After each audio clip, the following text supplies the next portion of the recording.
Bonjour, je suis Monir, fondateur de Paraswap.io. J'ai entendu parler de Bitcoin en 2012, la première fois. Je ne me suis pas vraiment intéressé à l'époque.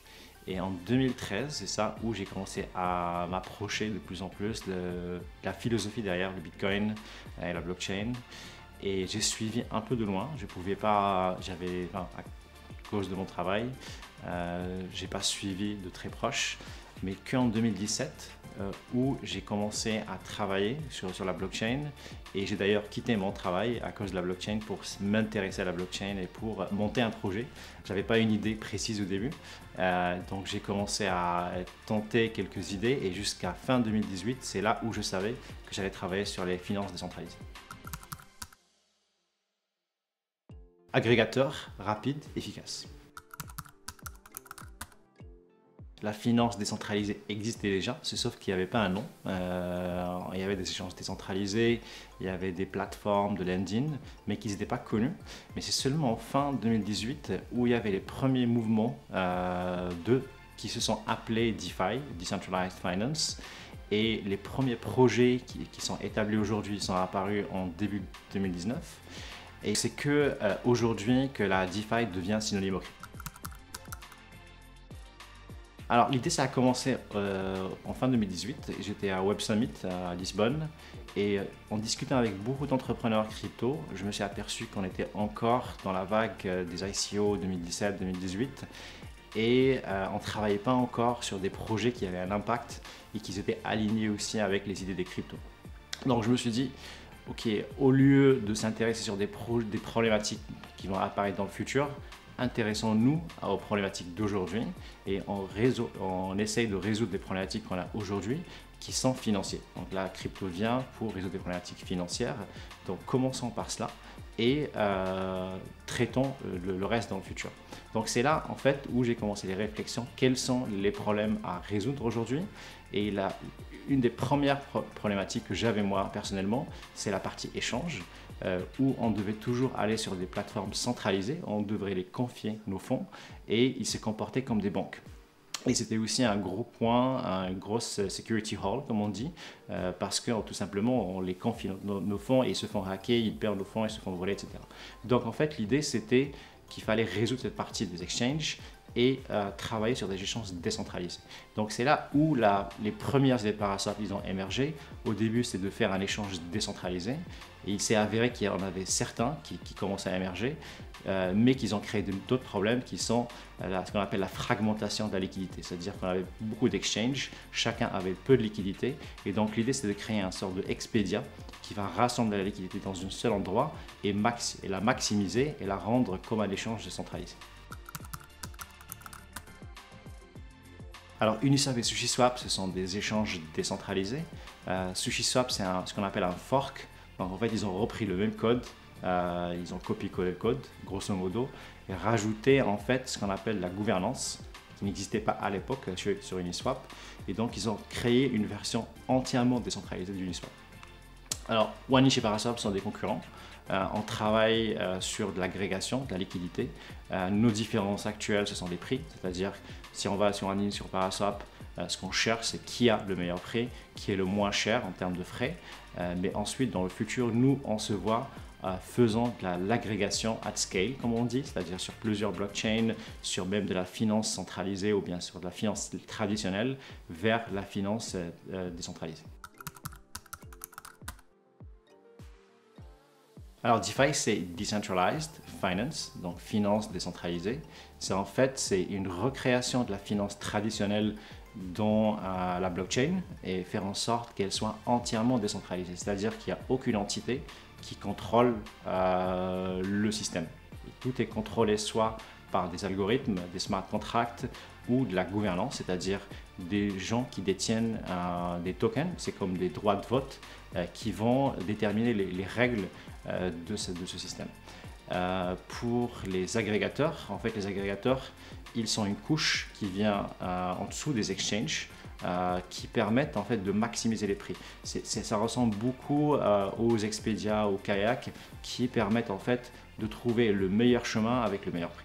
Un Volt, en fait, c'est c'est un endroit où on lock des fonds qui permettent en fait d'investir ces fonds pour maximiser les retours. Par exemple, il y a Yearn, c'est un protocole assez connu dans la DeFi, qui ont plusieurs vaults et chaque vault, il a des stratégies qui vont investir dans plusieurs protocoles. L'idée, c'est de toujours avoir des taux qui sont supérieurs au marché en faisant du trading qui est assez sophistiqué. On n'est pas connecté que à des échanges décentralisés, on est connecté aussi à des lending protocoles, c'est comme Aave, Compound, etc. L'idée, c'est que, en fait, l'avantage de la finance décentralisée, c'est que la plupart de ce qui se passe, il est tokenisé. C'est-à-dire que si je vais sur Compound, je dépose des fonds, je reçois une tokenisation de mon fonds, c'est-à-dire une représentation de mon fonds que je peux même trader. C'est comme un ticket en fait qui me donne accès, qui me donne un claim sur les retours que je fais sur Compound. Et donc vu que c'est tokenisé, ça veut dire que c'est liquide, donc je peux le trader ailleurs. Et ça donne aussi de nouvelles possibilités. Par exemple, si j'ai des stablecoins, par exemple du USDT, je les mets sur Compound, ça me génère 5% par exemple. Et je m'aperçois que DAI, sur une autre plateforme, disons Aave, ça génère 10%, ce qui est possible. Et donc, je peux aller moi-même sur Compound, retirer mes USDT, les échanger vers DAI, les déposer sur Aave, ce qui est possible. Mais aussi, je peux aller sur Paraswap en une seule transaction. Ça va retirer les USDT, ça va échanger au meilleur taux possible. Les USDT vers DAI, ça va les déposer sur Aave. Il se peut que même j'aurai plus que 10%, j'aurai peut-être 10,01%, ce qui fait du sens pour les gros montants. Moi, je pense que la DeFi, elle est là pour créer de la transparence, surtout créer de la transparence dans la finance. Donc, le but de la DeFi, c'est de recréer la finance dans la blockchain. Et je pense que la finance commence à s'inspirer un peu de la DeFi. Il y avait toujours des sujets de tokenisation, comme je disais avant, c'est de recréer les titres financiers dans la blockchain. Et au lieu d'avoir du papier, on a tout simplement des tokens qui nous donnent accès à des fonds ou bien à des positions. Et donc cela, on commence à le voir déjà.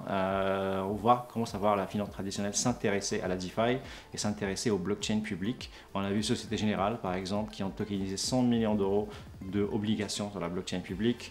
On commence à avoir beaucoup d'intérêt. Et d'ailleurs aussi, beaucoup de fondateurs des protocoles de la DeFi, c'est des anciens financiers. Donc moi, je dirais dans les prochains 4-5 ans, on commencera à avoir des projets financiers classiques qui tournent sur la blockchain. Alors la DeFi, pour être transparent, c'est des applications en bêta, tous en bêta si ce n'est pas du alpha. Aujourd'hui, c'est des logiciels qui sont ultra sophistiqués. C'est un des meilleurs logiciels qui ont été créés jusqu'à maintenant dans l'industrie du software depuis le début. Par contre, c'est contrairement à la finance traditionnelle, on n'a pas de recours à une personne si jamais il y a une perte. La gestion de risque, il faut toujours l'avoir en tête, c'est que c'est de l'argent qui peut être perdu et s'il est perdu, il est perdu d'une façon permanente, il n'y a aucun recours, il n'y a aucun État, aucune personne qui pourra le protéger. Là, ça c'est la mauvaise nouvelle, mais la bonne nouvelle c'est qu'il y a aussi des nouveaux protocoles d'assurance qui émergent, qui permettent aussi de combler ce vide, de mitiger aussi ce risque. Il y a aussi des protocoles qui ont de l'assurance qui est natif, comme Aave par exemple, qui est une assurance native dans le protocole. La bonne chose, c'est que tout est visible, c'est-à-dire que si un protocole dit qu'il a de l'assurance, c'est qu'on peut voir cette assurance, on peut voir un vault qui contient des fonds et qu'on peut avoir un claim. Il a des smart contracts qui sont open source, que tout le monde peut vérifier, même si on n'est pas développeur, mais on sait que le fait que c'est open source, qu'il y aura sûrement d'autres experts qui pourront avoir l'œil et être critiques si jamais il y a un problème. Donc je dirais qu'il faut utiliser toujours avec précaution. Ce n'est pas un système qui est établi, mais on pense que dans les prochaines années, ce sera un système qui va résoudre en soi-même ces problématiques de sécurité qu'on a aujourd'hui et que ça ne sera jamais aussi, on va dire, safe que de la finance traditionnelle parce que tout simplement, on a la loi qui nous protège. Ici, on a le code qui nous protège et le code peut contenir des bugs. Alors, les flash loans, c'est une façon d'emprunter des fonds, beaucoup de fonds en fait, ça peut être des dizaines de millions qu'on peut emprunter sans avoir aucune garantie. La seule condition, c'est qu'il faut les rembourser dans la même transaction. C'est-à-dire, je fais une transaction. La transaction à la fin sur Ethereum, c'est un ensemble d'instructions. J'envoie, je reçois, j'emprunte, je prête, etc. Et la première étape, ça peut être j'emprunte 20 millions par exemple de dollars, je fais des opérations et après je les rembourse. Si je ne les rembourse pas, le code il est fait en sorte que toute la transaction elle sera rollback, c'est-à-dire elle va échouer. Donc quelles sont les utilités? Pour l'instant, il n'y a que des utilités techniques pour les flash loans. Par exemple, si je vais sur un système comme Maker qui me permet en fait de mettre une garantie en Ether par exemple et emprunter du DAI. Okay, donc en fait, il faut faire en sorte que la garantie dépasse, la valeur de la garantie dépasse la valeur de ce que j'emprunte. C'est un système qui est décentralisé, donc il est obligé de faire comme ça. Et si la valeur de cette garantie descend sur un seuil, ce qui se passe, c'est que je serai liquidé. Le protocole, il va automatiquement vendre ma position. Il va me rembourser les fonds que j'ai mis au début, mais il va me faire une pénalité de 13%, ce qui peut être très conséquent. Donc en fait, pour éviter cela, il y a des applications ou des bots qui vont regarder un peu les taux du marché pour faire en sorte que, avant que la valeur de ma garantie tombe sous ce seuil, il va prendre un flash loan pour être sûr qu'on ne tombera jamais dans cette liquidation de 13%. Et il va rembourser l'emprunt et il va me rendre mon argent. Donc tout ce que j'évite, c'est cette 13% en fait de pénalité qui fait que je suis ce qu'on appelle under collateralized. Il y a aussi d'autres cas qui sont ce qu'on appelle l'arbitrage. Par exemple, si je vois que j'achète sur un marché et je vends sur un autre, je fais 1%. Bon, 1% de 1000 $, c'est pas comme 1% de 1 million. Si j'ai pas 1 million, bon, je vais emprunter 1 million et je vais faire la même opération et je vais maximiser en fait le retour.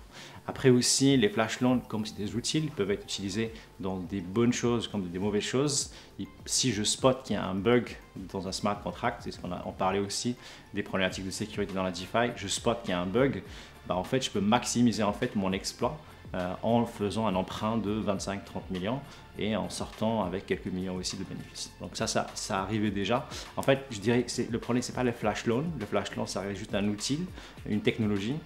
C'est la façon comme on utilise les flash loans qui peut être problématique. Alors Paraswap, comme je disais, les deux sont concurrents. Wani, c'est un agrégateur, Paraswap l'est aussi. Aujourd'hui, on est les deux sur Ethereum. Nous, on se voit dans le futur multi-chain. Donc, on s'imagine que Paraswap, dans le futur, pourra faciliter un exchange comme je vends des actions Tesla vers du stablecoin qui sera déposé sur un AV, par exemple, pour me générer des intérêts. C'est des choses que nous, on pense qui feront du sens et qui feront que la DeFi deviendra mainstream.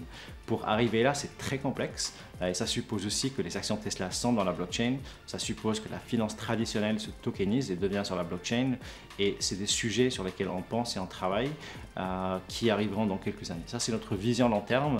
Aussi, Paraswap se lance aujourd'hui ce qu'on appelle aggregation at scale, c'est-à-dire qu'on va permettre à des clients, des wallets comme Argent, Metamask, etc., de pouvoir ramener l'expérience de Coinbase, Binance à leurs utilisateurs tout en étant décentralisés. C'est-à-dire qu'ils n'auront plus besoin de payer des sommes exorbitantes en gaz, ils auront exactement la même expérience et ça, c'est ce qu'on appelle les couches L2 de Ethereum qu'on aura cette année, disons, en Q2.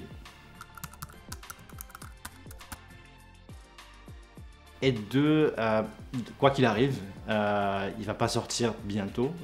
Je pense que ETH2, on est encore 2-3 ans pour voir un ETH2 complet qui va remplacer le ETH1. Mais entre-temps, personne n'attend le ETH2. Tout le monde travaille sur les Layer 2, qui sont en fait des couches en dessous d'Ethereum, qui permettent en fait d'avoir une scalabilité qui est semblable aux échanges traditionnels comme Binance et Coinbase. Donc même si à ETH2 cela va marcher, mais voilà, c'est aujourd'hui tout le monde, le bet qu'il fait, c'est travailler sur des solutions de scalabilité qu'on appelle les Layer 2. Alors on n'a pas levé des fonds en France avec des fonds français. On a levé surtout avec des fonds américains et asiatiques. En France, on a des acteurs français de l'écosystème comme Cyril, Pagliano, comme Adly, comme beaucoup d'entrepreneurs français qui ont participé dans le round. Il n'y a pas de raison particulière, c'est juste que en fait, dans l'écosystème DeFi, il est global. Et donc il n'y a pas de frontières, tout le monde est connecté et donc on a levé auprès de VC et d'entrepreneurs et de fonds internationaux. BSC en fait c'est un fork d'Ethereum, donc c'est exactement la même chose. Le code qui tourne sur Ethereum tournera sur BSC, donc le coût en fait de déployer sur BSC il est quasiment nul. C'est beaucoup moins cher en fait de faire des transactions sur BSC, ça ressemble à Ethereum il y a 1 an et demi ou 2 ans. Ce qui est bien, ce qui est en fait inclusif pour monsieur tout le monde, parce que le problème de Ethereum aujourd'hui, c'est qu'il a exclu une large portion d'utilisateurs vu que c'est très cher. Donc c'est très difficile maintenant d'onboarder une personne externe qui n'est pas très riche et les expliquer qu'il faut payer 100 balles par transaction juste pour commencer en fait. Donc BSC, je dirais pas que c'est mauvais, que ça au moins ça a permis à faire une continuation de la DeFi et inclure ceux qui n'ont pas les moyens d'être sur la DeFi au sens propre. Mais je dirais que c'est une solution temporaire parce que les Layer 2 arrivent cette année et il y a de plus en plus qui se sont établis. Et Uniswap par exemple d'ailleurs, elle sera sur Optimism qui aura lieu cette année. Donc je dirais, c'est pas mauvais, mais c'est temporaire parce que c'est pas assez secure comme Ethereum. Alors je dirais les deux, parce que Uniswap, ce sont eux qui ont initié en fait tout ce mouvement, on va dire, des échanges décentralisés scalables. Avant, tout le monde était perdu, à quoi ressembleraient les échanges décentralisés. Uniswap, ils sont revenus avec un modèle qui est très simple, qui n'a pas de token, et qui ont scalé jusqu'à surpasser le volume de Coinbase. Et ensuite, SushiSwap, ce qu'ils ont fait, c'est qu'ils ont créé une couche décentralisée sur Uniswap. Donc je dirais les deux sont magnifiques et un qui complète l'autre. Et aujourd'hui, SushiSwap, il a pris un autre chemin qui est assez différenciant par rapport à Uniswap. Alors j'ai passé l'été à travailler sur Paraswap, donc j'ai farmé très peu. J'en ai fait un petit peu, je me suis amusé un peu, mais je dirais que je fais partie de ceux qui ont raté en fait la vague du farming, mais je regrette pas trop parce que j'ai passé mon temps à travailler sur Paraswap. Donc ouais, c'était fun. J'ai des amis qui me racontaient tout le temps leur farming et leurs gros retours qu'ils ont fait. Mais voilà, c'était marrant. Et après, ouais, j'ai raté un petit peu. On essaye de créer un produit qui tient la route à long terme. Typiquement, ce qu'on fait des protocoles, c'est qu'ils ont créé des incentives. Nous aussi, on a des incentives. En fait, ce qu'on veut, c'est pas en créer des incentives, c'est en fait de résoudre des problématiques produits et de résoudre en fait la scalabilité dans le produit, le rendre plus performant et moins cher. Et on veut que la communauté s'inscrit dans cela et qu'il voit un produit qui va réussir au long terme et qui ne va pas juste être une vague qui va passer pendant 6 mois ou 1 an, mais on veut un produit qu'on veut utiliser dans les prochains 10 à 20 ans. Mon média préféré, c'est Coin Tribune, que je trouve qu'ils font un très bon boulot et je suis très content d'être là.